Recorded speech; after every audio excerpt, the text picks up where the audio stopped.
മതം, മത്സരം, മാത്സല്യം, മാംസം, സ്ത്രീ. സത്യമല്ലേ ഈ മനുഷ്യൻ പറഞ്ഞ ഈ 3-4 കാര്യങ്ങളല്ലേ നാട്ടിൽ ചുമ്മാ പ്രശ്നങ്ങൾ ഉണ്ടാക്കിക്കൊണ്ടിരിക്കുന്നത്? ഉള്ള കാര്യങ്ങളാണ് കേട്ടോ.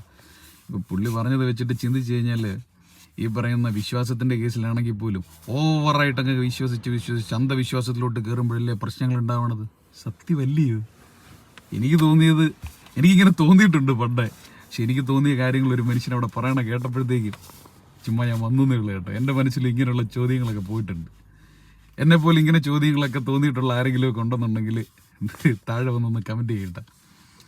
എനിക്കറിയാൻ പാടില്ല, പക്ഷെ എനിക്ക് തോന്നിയിട്ടുള്ളതാണ് നമ്മളിങ്ങനെ വിശ്വസിക്കണം, വിശ്വാസം വേണം. അതിനെ ഓവറായിട്ടല്ലേ ഭയങ്കരമായിട്ട് കയറി പോകുമ്പോഴത്തേക്കും അതൊരു വേറൊരു നെഗറ്റീവ് ഇതിലോട്ട് പോകുന്നുണ്ടോ എന്ന് തോന്നിയിട്ടുണ്ട്. അത് ഏത് മതത്തിൻ്റെ കേസിലാണല്ലോ ശരി. അതൊക്കെ ഒന്ന് ഒഴിവാക്കി കഴിഞ്ഞാൽ ചിലപ്പോൾ നമ്മുടെയൊക്കെ പ്രശ്നങ്ങൾ പലതും മാറുമായിരിക്കും. അപ്പോൾ ശരി എന്നാൽ താങ്ക്സ്.